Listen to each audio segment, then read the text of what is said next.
In the 2020-21 Champions League group stage, Rennes hosted Chelsea in another one of the fairly predictable run-of-the-mill matches that characterize the Champions League group stage.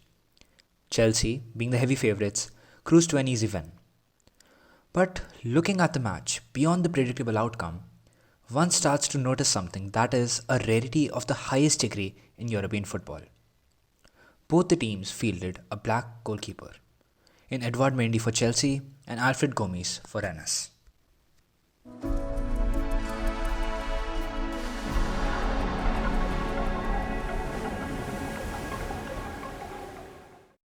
At first, the rarity of this claim seems difficult to comprehend, given how many black outfield players dominate the sport.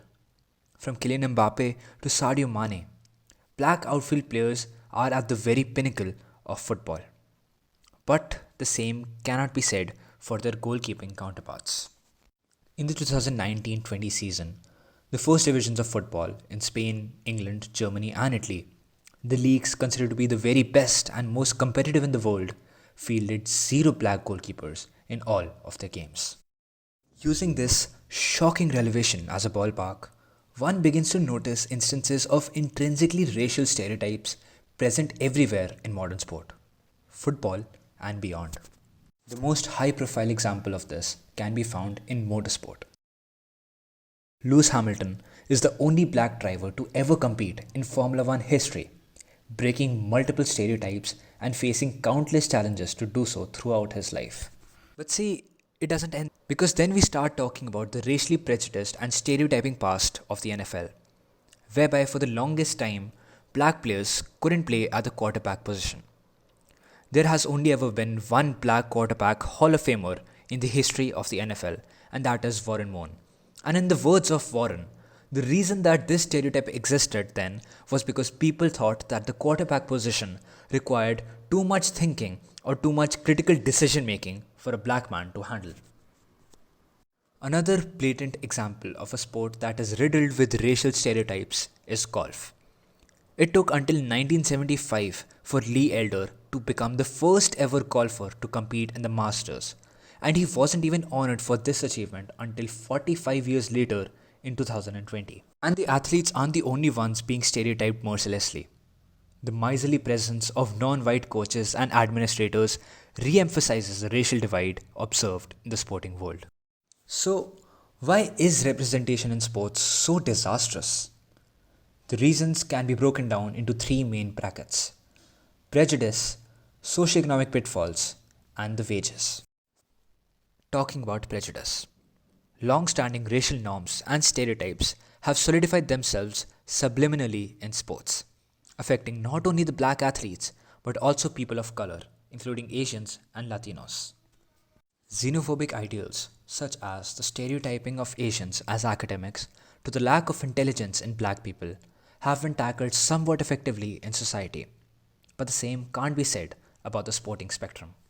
The sporting world is disproportionately racist as compared to the rest of society, and this ideal showed itself acutely after the Euro 2020 finals, whereby three black players in Marcus Rashford, Jadon Sancho, and Bukayo Saka became the target of racial abuse throughout the UK for contributing to England's loss in the final.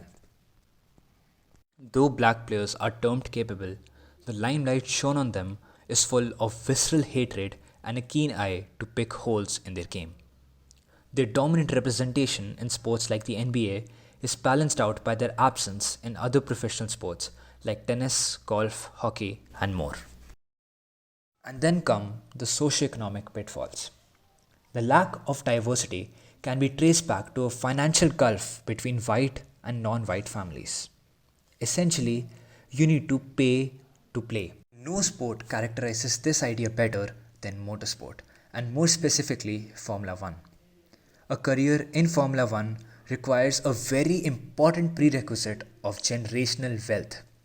Lewis Hamilton being the only exception to this rule in the 71-year-long history of the sport. It is, essentially, a sport for the rich. Sports like soccer, golf, and tennis in America suffer in their diversity numbers due to these very socioeconomic pitfalls. And then comes the main thorn in the flesh of a racially diverse sporting platform, and that is the even more diverse wage bills. According to a study done by the West Virginia University in 2019, using evidence gathered by analyzing free agent signings in the NBA, black athletes are paid significantly less than their counterparts. Football in Europe sees the same trend. So, what is the way ahead?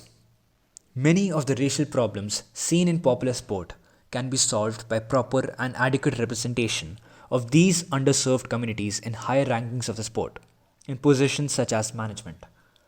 But as a New York Times article reported, black coaches were less likely to be hired and more likely to be fired than their white counterparts. And this is shown by the fact that there is currently only one black manager in the entirety of the Premier League, and that is Patrick Vieira managing Crystal Palace. Prejudices can be exposed. Vicious cycles of baseless stereotyping can be stopped in their tracks, or even reversed. Edward Mendy, Lewis Hamilton, Lee Elder, Warren Moon, and the rest help with the process. The shame, of course, is that they have to do so in the first place.